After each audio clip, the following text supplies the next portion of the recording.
ഗുരുവിൻ്റെ അടുത്തുനിന്ന് പഠിച്ചിരുന്നത് ഗുരുമുഖത്തുനിന്ന് വീഴുന്ന വാക്കുകളിലൂടെ ആയിരുന്നില്ല. അത് ഗുരുകുല വിദ്യാഭ്യാസത്തിൻ്റെ മഹിമയായിരുന്നു. അത് ഇന്ന് കുട്ടികൾക്ക് കിട്ടാത്തതും അത് തന്നെ. ദീക്ഷ എന്ന് പറയുന്ന വാക്ക് ഒരുപാട് തെറ്റിദ്ധരിക്കപ്പെട്ട ഒരു കാര്യമായിട്ട് സമൂഹത്തിൽ മാറിയിട്ടുണ്ട്. എന്നിൽ നിന്ന് വിദ്യ അഭ്യസിക്കാൻ വന്നതാണോ അതോ എന്നെ പരീക്ഷിക്കാൻ വന്നോ? ഗ്രാജുവേഷൻ ഡേ സെലിബ്രേഷൻ എന്നൊക്കെ പറയുന്ന പോലെ ആ ഗുരുവിൽ നിന്ന് ആ പരമമായ ചൈതന്യത്തിലേക്ക് എത്താനുള്ള വിദ്യ കൂടി അഭ്യസിച്ചിറങ്ങുന്ന ആ ഒരു തലത്തിലാണ് തലത്തിൽ കൊണ്ടുവന്നിട്ട് ഗുരുക്കന്മാർ പണം നേടാനുള്ള ഒരു അവസരമായിട്ട് ഗുരുദീക്ഷ എന്നുള്ള വാക്കിനെ ഉപയോഗപ്പെടുത്തി. നമ്മളുടെ സോഷ്യൽ മീഡിയ ഒക്കെ ഇത്രത്തോളം പ്രൊമോട്ടഡായി വന്നിരിക്കുന്ന ഈ സമയത്ത് എൻ്റെ ഗുരു ഒരു ഫിസിക്കൽ എൻറ്റിറ്റി ആവണം എന്നില്ല എന്നുള്ള ഒരു ചിന്ത നമ്മളുടെ പിന്മുറക്കാർ പറഞ്ഞിരുന്ന പോലെ മാതാപിതാ ഗുരു ദൈവം എന്ന് പറയുന്ന ആ ഒരു തലത്തിലേക്ക് എത്താനുണ്ടായ കാരണം പ്രഥമ ഗുരു എന്ന് പറയുന്നത് മാതാവ്. ഗുരുദീക്ഷ. ശ്രീ ഏകേശ്വർ സരംഗ്ജി അബാട്ട് മീഡിയയിലേക്ക് സ്വാഗതം. കഴിഞ്ഞ നിരവധി വർഷങ്ങളായിട്ട് പല സ്വാമിജിമാരോടും പല രീതിയിലുള്ള സനാതന ധർമ്മത്തെ അടുത്ത ലെവലിൽ കൊണ്ടുപോകാൻ നിൽക്കുന്ന ആൾക്കാരോട് സംസാരിക്കുന്ന സമയത്ത് ഗുരുദീക്ഷയെ പറ്റി നല്ല രീതിയിലുള്ള ഒരു വിലയിരുത്തലുകളും നല്ല രീതിയിലുള്ള ചിന്താ രീതികളും നമുക്ക് പറഞ്ഞു തന്നിട്ടുണ്ട്. പക്ഷേ ഇപ്പോഴും സമൂഹത്തിൽ ഗുരുദീക്ഷ എന്ന് പറയുന്നത് വളരെ സെൻസിറ്റീവും ട്രാൻസ്പെറൻറ്റുമാണ്. പലർക്കും അത് വില മതിക്കാനാകാത്ത ഒരു പ്രൈസ്ലെസ് ആയിട്ടുള്ള ഒരു സംഭവമാണ് ഗുരുദീക്ഷ. ഗുരുദീക്ഷയെ പറ്റി ഒന്ന് സരംഗ്ജി ഒന്ന് പറയാമോ? ഗുരുദീക്ഷ എന്ന ടോപ്പിക്കിലേക്ക് വരുമ്പോൾ ഗുരു ആരാണ്, എന്താണ് ഒരു ഗുരുവിന് ഒരു വ്യക്തിയുടെ ലൈഫിലുള്ള സ്ഥാനം, ഈ രണ്ട് കാര്യങ്ങൾ നമ്മൾ ആദ്യം ഏതൊരാളും ചിന്തിക്കേണ്ട കാര്യമാണ്. അപ്പോൾ പലപ്പോഴും നമ്മളുടെ പിന്നോട്ട് പോയിട്ട് മുൻപോട്ട് വരേണ്ടി വരും. കാര്യം മുൻകാലങ്ങളിൽ അധ്യാപകൻ, ഗുരു, ശിഷ്യൻ പല തലങ്ങളുണ്ടായിരുന്നു. ഓരോ തലങ്ങളിലും നിന്നിരുന്ന ആൾക്കാർ ആ തലങ്ങളുടെ പവിത്രത അത്രത്തോളം മെയിൻറ്റെയിൻ ചെയ്ത് തന്നെയായിരുന്നു മുമ്പോട്ട് പോയിരുന്നത്. ഇന്ന് നമ്മളുടെ സോഷ്യൽ മീഡിയ ഒക്കെ ഇത്രത്തോളം പ്രൊമോട്ടഡായി വന്നിരിക്കുന്ന ഈ സമയത്ത് എൻ്റെ ഗുരു ഒരു ഫിസിക്കൽ എൻറ്റിറ്റി ആവണം എന്നില്ല എന്നുള്ള ഒരു ചിന്ത ഒരുപാട് ആൾക്കാരിലേക്ക് കടന്നു വന്നു. എന്ത് വേണമെങ്കിലും ഇന്ന് നമുക്ക് സോഷ്യൽ മീഡിയ പ്ലാറ്റ്ഫോമിൽ നിന്നോ ഓൺലൈൻ പ്ലാറ്റ്ഫോമുകളിൽ നിന്നോ അവൈലബിൾ ആണ് എന്നുള്ളൊരു ചിന്ത വന്നു കഴിഞ്ഞപ്പോഴേക്കും ആൾക്കാർ ഇന്ന് എന്തെങ്കിലും ഒരു കാര്യത്തെക്കുറിച്ച് അറിയണമെങ്കിൽ ഒരാൾ ആദ്യം ചെയ്യുന്നത് സ്വന്തം ഫോൺ എടുക്കുക, അതല്ലെങ്കിൽ സ്വന്തം PC ലോഗിൻ ചെയ്യുക, ഗൂഗിൾ ഓപ്പൺ ചെയ്യുക, ജസ്റ്റ് സെർച്ച് ചെയ്യുക, അതിൽ നിന്നുള്ള ഇൻഫർമേഷൻ ഗ്രാബ് ചെയ്യുക, അതിനെ സ്വന്തമാക്കുക, അല്ലെങ്കിൽ അതിനെ സ്വാംശീകരിക്കാനുള്ള ശ്രമങ്ങൾ നടത്തുക എന്നുള്ളതാണ്. പക്ഷെ മുൻകാലങ്ങളിൽ ഇങ്ങനെയുള്ള അവസരം ഇല്ലാതിരുന്നപ്പോൾ ഒരാൾക്ക് ഏതെങ്കിലും ഒരു വിഷയത്തെക്കുറിച്ച് വ്യക്തമായിട്ടുള്ള ഒരു അവബോധം ഉണ്ടാക്കണമായിരുന്നെങ്കിൽ അതിനൊരു മീഡിയം ആവശ്യമായിരുന്നു. ആ മീഡിയം ആയിരുന്നു അന്ന് അവരുടെ മുമ്പിലുണ്ടായിരുന്ന ഗുരുനാഥൻ എന്ന് പറയുന്നത്.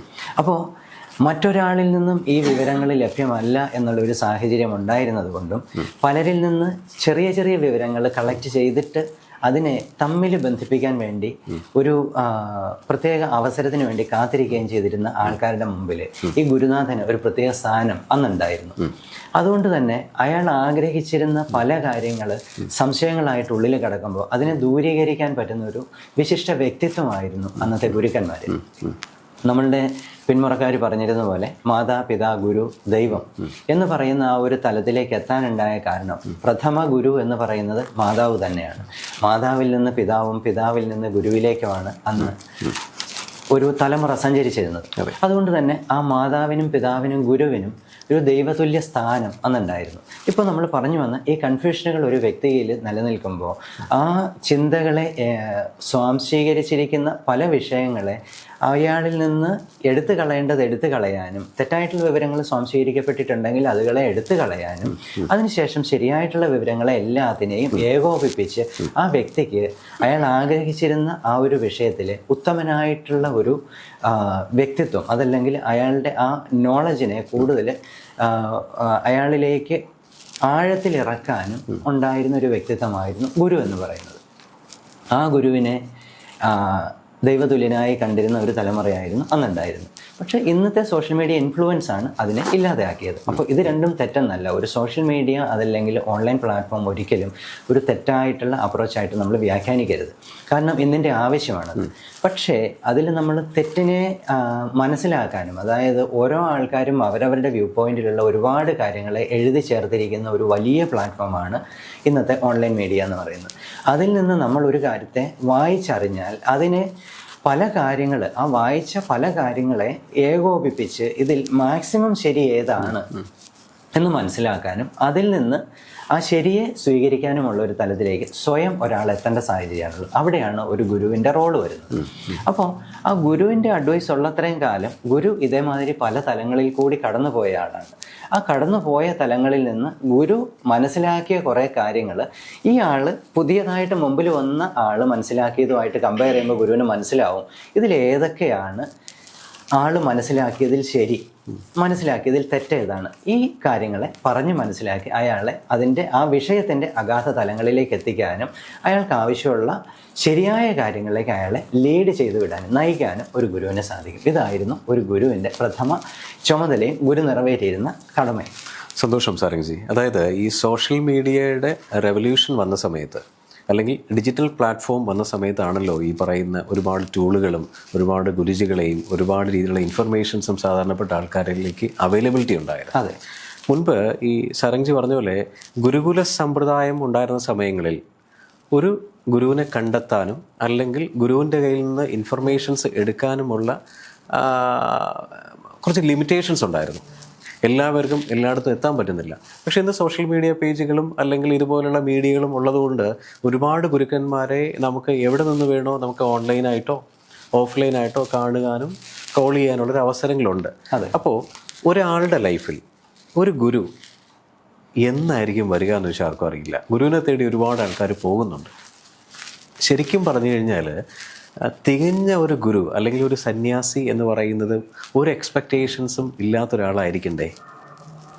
സന്യാസി തികച്ചും പ്രത്യേകിച്ച് എല്ലാം ന്യസിച്ചവൻ സന്യാസി എന്നുള്ളതാണ്. അതെ, സന്യാസിക്ക് പ്രത്യേകിച്ച് ആഗ്രഹങ്ങളില്ല, പ്രത്യേകിച്ച് ഒന്നും നേടാനില്ല. ഒരു പക്ഷേ എന്നല്ല, പൂർണ്ണമായിട്ടും അയാളുടെ ഒരു ആഗ്രഹ സഫലീകരണം എന്നുള്ള ഒരു ചിന്ത ഇല്ലാത്തൊരു ആള് തന്നെയാണ് സന്യാസി എന്ന് പറയുന്നത്. പക്ഷെ ഒരു ഗുരു ഒരിക്കലും അങ്ങനെ ആവണം എന്നില്ല. ഗുരു ഇന്നത്തെ സോഷ്യൽ എൻവയോൺമെൻറ്റിൽ മറ്റേതൊരാളെ പോലെ അവരോടൊപ്പം ജീവിക്കുന്ന ഒരാൾ തന്നെയാണ്. അയാൾ ഒരു ഫാമിലി മാൻ ആയിരിക്കാം, ഒരു പക്ഷെ അല്ലായിരിക്കാം. അയാൾക്ക് കുട്ടികളുണ്ടാവാം, ഭാര്യ ഉണ്ടാവാം, സഹോദരങ്ങളുണ്ടാവാം. ഏതൊരാളുടെ ഒപ്പം അവരോടൊപ്പം അവരിൽ ഒരാളായി ജീവിക്കുന്ന ഒരാൾ തന്നെയാണ് ഗുരു. അതുകൊണ്ട് അയാൾ ഒരിക്കലും എല്ലാം ന്യസിച്ച ഒരാളാവണം എന്നില്ല. പക്ഷെ മുൻകാലങ്ങളിൽ ഗുരു തലങ്ങളിലേക്ക് വന്നിരുന്നത് സന്യാസിമാരായിരുന്നു. കാരണം ഇത്രത്തോളം ഡെഡിക്കേറ്റഡ് ആയിട്ട് ഒരു വിഷയത്തെ സമീപിക്കാനും ആ സമീപിക്കുന്ന വിഷയത്തിൽ അഗാധമായിട്ടുള്ള പാണ്ഡിത്യം നേടാനും അതിനുശേഷം അതിനെ പുതിയൊരു തലമുറയിലേക്ക് പകർന്നു കൊടുക്കാനും സാധാരണ തലങ്ങളിലുള്ള ഒരാൾക്ക് പറ്റിയിരുന്നില്ല. അപ്പോൾ അതുകൊണ്ട് ആ തലങ്ങളിലുള്ള വലിയ റിസർച്ചർമാർ തന്നെ ആയിരുന്നു സന്യാസിമാർ. അതുകൊണ്ടായിരുന്നു മുൻകാലങ്ങളിൽ ഗുരുപദം അലങ്കരിച്ചിരുന്നത് മിക്കവാറും സന്യാസിമാരായിരുന്നു. ഇന്ന് അധ്യാപകർ എന്നുള്ള ഒരു സമൂഹമാണ്. എന്ന് വെച്ച് കഴിഞ്ഞാൽ അധ്യാപകർ എന്ന് പറയുന്നത് ഏതൊരു വിഷയത്തെക്കുറിച്ചും ഡീപ്പായിട്ടുള്ള ഒരു സ്റ്റഡി നടത്തി ആ വിഷയത്തെക്കുറിച്ച്, ആ പർട്ടിക്കുലർ വിഷയത്തെക്കുറിച്ച് ഒരു സെറ്റ് ഓഫ് ആൾക്കാർക്ക്, കുട്ടികൾക്ക് അതല്ലെങ്കിൽ മുതിർന്നവർക്ക്, അതാണ് ഒരു സെറ്റ് ഓഫ് ആൾക്കാരെന്ന് പറയുന്നത്. അവർക്ക് ആ വിഷയത്തെക്കുറിച്ചുള്ള അധ്യാപകർ ആർജിച്ച വിവരങ്ങളുടെ വെളിച്ചത്തിൽ അവർക്ക് ആവശ്യമുള്ള വിവരങ്ങൾ പകർന്നു കൊടുക്കുന്ന ഒരു സെറ്റ് ഓഫ് ആൾക്കാരാണ് അധ്യാപകർ. ഗുരുക്കന്മാർ എന്ന് പൂർണ്ണമായും പറയാൻ പറ്റുന്നില്ല. കാരണം ഒരു ഗുരു എന്ന് പറയുമ്പോൾ ഏതൊരു വിഷയത്തെക്കുറിച്ചും അഗാധമായ ജ്ഞാനവും അതിനെക്കുറിച്ച് ഏതൊരു ശിഷ്യനും എപ്പോൾ ചോദിച്ചു കഴിഞ്ഞാലും അതിനെക്കുറിച്ച് ആ ശിഷ്യൻ്റെ ഏതൊരു സംശയങ്ങളും ദൂരീകരിക്കാൻ കപ്പാസിറ്റിയും ഉള്ള ഒരാളാവണം ആ ഒരു തലത്തിലെ ഗുരു എന്ന് പറയുന്നത്. ഗുരു എന്ന് പറയുന്നത് ഒരു വ്യക്തിയുടെ ജീവിതത്തിൽ അയാളുടെ അൾട്ടിമേറ്റ് ആയിട്ടുള്ള ചോദ്യത്തിന് ഉത്തരം കൊടുക്കാനാണ്. അതായത് ഞാൻ ആര് എന്നൊരു ശിഷ്യൻ വന്ന് ചോദിച്ചു കഴിഞ്ഞാൽ ആ ഞാൻ ആര് എന്ന ആ ശിഷ്യന് ബോധ്യപ്പെടുത്തി കൊടുക്കാൻ പറ്റുന്ന ഒരാളാവണം പൂർണ്ണ അർത്ഥത്തിൽ ഒരു ഗുരു എന്ന് പറയുന്നത്. അങ്ങനെയുള്ള ഗുരുക്കന്മാർ മുൻപ് സന്യാസിമാരായിരുന്നു. ഇന്ന് ആ ഓരോ വിഷയങ്ങളും ഒരുപാട് വൈഡായിട്ട് പഠിക്കേണ്ട വിഷയങ്ങളായിട്ട് മാറി. അതെ. അപ്പോൾ ആ ഡെപ്ത് ഓരോ വിഷയങ്ങൾക്കും വന്നപ്പോൾ അതാത് വിഷയങ്ങളെക്കുറിച്ച് പഠിപ്പിച്ചു കൊടുക്കാനുള്ള അധ്യാപകർ അവിടെ ആവശ്യമായിട്ട് വന്നു. അപ്പോൾ ഇന്ന് അസ്ട്രോളജിയെക്കുറിച്ച് പഠിക്കുന്ന ഒരാൾ അസ്ട്രോളജി പഠിപ്പിക്കുന്ന ഒരാളുടെ അടുത്തേക്ക് പോകും. അസ്ട്രോണമിയാണ് പഠിക്കേണ്ടതെങ്കിൽ അവിടേക്ക് പോകും. ഇനി മെഡിക്കൽ സയൻസ് എടുത്തു കഴിഞ്ഞാൽ നമ്മളുടെ ഹൃദയത്തെക്കുറിച്ച് പഠിക്കേണ്ട ആൾ കാർഡിയോളജി പഠിക്കാൻ പോകും. അസ്ഥി രോഗങ്ങളെക്കുറിച്ച് പഠിക്കാൻ പോകുന്നവർ അതുമായിട്ട് ബന്ധപ്പെട്ട ചാനലിൽ സ്പെഷ്യലൈസ് ചെയ്യാനാണ് ശ്രമിക്കുക. അപ്പോൾ ഓരോ മെഡിക്കൽ സയൻസിനും ഒരുപാട് വൈഡ് റേഞ്ച് ഓഫ് സെഗ്മെൻറ്റ്സ് വന്നു. ഇനി അസ്ട്രോളജി ആണെങ്കിലും വൈഡ് റേഞ്ച് ഓഫ് സെഗ്മെൻറ്റ്സ്, അതിൽ രത്നങ്ങളെക്കുറിച്ചുള്ള പഠനം, അതിൻ്റെ ഇംപ്ലിമെൻറ്റേഷൻ, അതേമാതിരി തന്നെ ഗ്രഹങ്ങളുടെ സ്ഥിതികളെക്കുറിച്ചുള്ള പഠനം, അതിൻ്റെ ഇംപ്ലിമെൻറ്റേഷൻ, അതൊരു വ്യക്തിയെ എങ്ങനെ സ്വാധീനിക്കും എന്നുള്ളതൊക്കെ അതിൽ വന്നു. അപ്പോൾ ഇതിൻ്റെ പ്രത്യക്ഷമായിട്ടുള്ള പല ഉദാഹരണങ്ങളും നമ്മുടെ മുമ്പിലുണ്ട്. അപ്പോൾ ഓരോ തലങ്ങളിലെയും ഗുരുക്കന്മാർക്ക് അവരവരുടേതായിട്ടുള്ള ചെറിയ സെറ്റ് ഓഫ് ആൾക്കാരെ അതിനുള്ളിലേക്ക് കൊണ്ടുവരേണ്ടതായിട്ട് വന്നു. അവിടെ അധ്യാപകർ എന്ന് പറയുന്ന ഒരു സമൂഹം ഫോം ചെയ്തു. ഈ അധ്യാപകർ ഒരു പുതിയ തലമുറയെ മോൾഡ് ചെയ്യാൻ പൂർണ്ണ ഉത്തരവാദിത്തമുള്ള ആൾക്കാരായിട്ട് മാറുകയും ചെയ്തു. അവരത് നല്ല രീതിയിൽ ഇന്ന് ചെയ്യുന്നുണ്ട്. ഈ സരങ്ജി പറഞ്ഞത് വളരെ കറക്റ്റാണ്. അപ്പോൾ അതിനകത്ത് കഴിഞ്ഞ നിരവധി വർഷങ്ങളായിട്ട് ഈ മീഡിയ മാനേജ്മെൻറ്റായിട്ട് നിൽക്കുന്ന സമയങ്ങളിൽ നമ്മൾ പലതരത്തിലുള്ള പല സെഗ്മെൻറ്റിലുള്ള ആൾക്കാരെ കാണുന്നുണ്ട്. അപ്പോൾ അതിൽ ഈ സനാതനധർമ്മത്തെ അപ്ലിഫ്റ്റ് ചെയ്യാൻ നിൽക്കുന്ന ഒരു സന്യാസി വര്യന്മാർ, അവരിൽ നിന്നും ദീക്ഷ എടുക്കാൻ ആഗ്രഹിക്കുന്ന ആൾക്കാരുടെ എണ്ണം വളരെ കൂടുതലാണ്. അതെ അല്ലേ? സോ അത് എടുക്കുന്നത് എന്തിനു വേണ്ടി? സാധാരണപ്പെട്ട ഒരു ഫാമിലി മാൻ, അദ്ദേഹത്തിനൊരു പ്രൊട്ടക്ഷൻ, ഒരു കവചം, അല്ലെങ്കിൽ ഒരു വെൽത്ത് മാനേജ്മെൻറ്റ് സിസ്റ്റം, അല്ല പല രീതിയിലുള്ള നീഡ്സ് ആയിരിക്കും അതിലേക്ക് വരുന്നത്. അപ്പോൾ ഈ സന്യാസി വര്യന്മാരിലേക്ക് പോകുന്ന സമയത്ത് സ്വാഭാവികമായിട്ടും എല്ലാം ത്യജിച്ച ഒരാളായിരിക്കണം, ഒരു എക്സ്പെക്റ്റേഷൻസും ഇല്ലാത്ത ഒരാളായിരിക്കണം എന്നുള്ളതാണ് എൻ്റെ ചെറിയൊരു തോന്നൽ. അപ്പോൾ സാധാരണ ഒരാൾ പോകുന്ന സമയത്ത് ഇപ്പോൾ കഴിഞ്ഞ കാലങ്ങളിലായിട്ട് കാണുന്നത് ഗുരുദീക്ഷ, pay this amount and get an a gurudiksha, അല്ലെങ്കിൽ സ്വാമിജിക്ക് ഇത് കൊടുക്കൂ, ഗുരുദീക്ഷ സ്വീകരിക്കൂ. സ്വാമിജിക്ക് കൊടുക്കേണ്ട ആവശ്യം വരുന്നുണ്ടോ? ഇതാണ് എനിക്ക് സാരംജിയോട് ചോദിക്കേണ്ടത്. ഓക്കെ, ഇതിൽ ഗുരുദീക്ഷ എന്ന് പറയുന്നത്, ദീക്ഷ എന്ന് പറയുന്ന വാക്ക് ഒരുപാട് തെറ്റിദ്ധരിക്കപ്പെട്ട ഒരു കാര്യമായിട്ട് സമൂഹത്തിൽ മാറിയിട്ടുണ്ട്. അതായത് മുൻകാലങ്ങളിൽ ഒരു ഗുരുകുല വിദ്യാഭ്യാസ സമ്പ്രദായം നിലനിന്നിരുന്ന കാലഘട്ടങ്ങളിൽ അച്ഛനും അമ്മയും മക്കൾ ഉണ്ടായി ഒരു 5 വയസ്സ് 6 വയസ്സ് ഒക്കെ പ്രായമാകുമ്പോഴത്തേക്കും ഇയാൾ വിദ്യാഭ്യാസം നേടണം എന്ന് അച്ഛനും അമ്മയും ആഗ്രഹിക്കുന്നുണ്ടെങ്കിൽ അവർ ഈ കുട്ടികളെ ഒരു ഗുരുകുലത്തിലേക്ക് കൊണ്ടെത്തിക്കുക ചെയ്യും. അപ്പോൾ അവിടെ ഒന്നിലേറെ കുട്ടികളുണ്ട്. ആ കുട്ടികളോടൊപ്പം കളിച്ചും ഗുരുവിൻ്റെ വീട്ടിലെ ജോലികൾ ഉൾപ്പെടെ ചെയ്തും ആ ഗുരുവിൻ്റെ ജീവിതചര്യകളെക്കുറിച്ച് പഠിച്ചും ഗുരു ചെയ്യുന്ന കാര്യങ്ങൾ കണ്ടുപഠിച്ചും ഗുരു മറ്റൊരാളോട് പെരുമാറുന്നത് കണ്ടുപഠിച്ചും ഗുരുവിൻ്റെ കുടുംബത്തോടുള്ള ബന്ധങ്ങളെക്കുറിച്ച് ആഴത്തിൽ അറിഞ്ഞും ഒക്കെയാണ് ആ കുട്ടികൾ വളർന്നിരുന്നത്. അപ്പോൾ ഗുരുവിൻ്റെ അടുത്തുനിന്ന് പഠിച്ചിരുന്നത് ഗുരുമുഖത്തുനിന്ന് വീഴുന്ന വാക്കുകളിലൂടെ ആയിരുന്നില്ല. അത് ഗുരുകുല വിദ്യാഭ്യാസത്തിൻ്റെ മഹിമയായിരുന്നു. അത് ഇന്ന് കുട്ടികൾക്ക് കിട്ടാത്തതും അതുതന്നെയാണ്. അന്ന് ഗുരുവിൻ്റെ ഭാര്യയോട് മക്കളോട് ഒക്കെ പെരുമാറുന്നത് കണ്ട് കുടുംബത്തിൽ എങ്ങനെ ആവണം എന്നാ കുട്ടി പഠിക്കും. ആ ഗുരുവിൻ്റെ ഭാര്യ അവരുടെ മക്കളോട് പെരുമാറുന്നത് കണ്ട് ഒരമ്മ മക്കളോട് എങ്ങനെ പെരുമാറണം എന്നാ കുട്ടികൾ പഠിച്ചു. ഒരച്ഛൻ മക്കളോട് എങ്ങനെ പെരുമാറണം എന്നുള്ളത് ഗുരുവിൻ്റെ മക്കളോടുള്ള പെരുമാറ്റം കണ്ടും ഗുരു അവരുടെ ശിഷ്യന്മാരോട് പെരുമാറുന്നത് കണ്ടും ആ കുട്ടികൾ പഠിച്ചു. അതുപോലെ ദീക്ഷ എന്ന് പറയുന്നത് ഗുരു ഒരു ശിഷ്യനെ അംഗീകരിക്കുന്ന ഒരു സാഹചര്യത്തിലേക്ക് എത്തണമെങ്കിൽ ഒരു ഗുരുവിനറിയാം. ഇപ്പോൾ നമ്മൾ പല തലങ്ങളിലുള്ള ഗുരുക്കന്മാർ, അധ്യാപകർ, അങ്ങനെ നമ്മൾ ക്ലാസിഫൈ ചെയ്ത് കാണുമ്പോൾ ഒരാൾ ആ ശിഷ്യനെ അംഗീകരിച്ച് എൻ്റെ ഒപ്പം നിർത്തി ഞാൻ വിദ്യ പകർന്ന് കൊടുക്കണം എന്ന ഒരു തലത്തിലേക്ക് എത്തുന്ന ഒരു മാനസികാവസ്ഥ അന്നത്തെ സന്യാസിവര്യന്മാരായ ഗുരുക്കന്മാർക്കുണ്ടായിരുന്നു. അവർ ഈ ഒരാൾ മുമ്പിലേക്ക് വരുമ്പോൾ തന്നെ അവരുടെ ആ അന്നത്തെ ദിവ്യജ്ഞാനമെന്നോ അതല്ലെങ്കിൽ ഒരാളുടെ പ്രത്യക്ഷ ലക്ഷണ ശാസ്ത്രങ്ങൾ കൊണ്ടോ ഒക്കെ തിരിച്ചറിയുന്നുണ്ടായിരുന്നിരിക്കാം ഈ പർട്ടിക്കുലർ വ്യക്തി എന്നിൽ നിന്ന് വിദ്യ അഭ്യസിക്കാൻ വന്നതാണോ, അതോ എന്നെ പരീക്ഷിക്കാൻ വന്നതാണോ, അതോ മറ്റെന്തെങ്കിലും ഉദ്ദേശം കൊണ്ട് വന്നതാണോ എന്നുള്ളത് ഒരു പക്ഷേ ആ ഗുരു തിരിച്ചറിഞ്ഞിട്ടുണ്ടായിരുന്നിരിക്കാം. അങ്ങനെ തിരിച്ചറിഞ്ഞ് ആ ഗുരു കൂടെ നിർത്താൻ, അല്ലെങ്കിൽ എൻ്റെ കുടുംബത്തിൽ ഒരാളായി നിർത്തി എൻ്റെ കുടുംബത്തോടൊപ്പം കഴിഞ്ഞാൽ എനിക്കും എൻ്റെ കുടുംബത്തിനും എൻ്റെ കുടുംബത്തിൽ വന്നു ചേർന്നിട്ടുള്ള മറ്റു കുടുംബങ്ങളിലെ കുട്ടികൾക്കും അപകടം വരുത്താത്ത രീതിയിൽ ഇയാൾ എൻ്റെ ഒപ്പം നിന്ന് വിദ്യ അഭ്യസിച്ച് നല്ലൊരു ഉത്തമ പൗരനായിട്ട് മാറുമോ എന്നുള്ളത് ഒരുപക്ഷെ ലക്ഷണശാസ്ത്രങ്ങൾ കൊണ്ടോ അതല്ലെങ്കിൽ ഇയാളുടെ അംഗചലനങ്ങൾ കൊണ്ടോ ഇയാളിൽ നിന്ന് ഗുരുവിലേക്ക് വന്ന വാക്കുകൾ കൊണ്ടോ ഗുരു തിരിച്ചറിഞ്ഞിരിക്കും.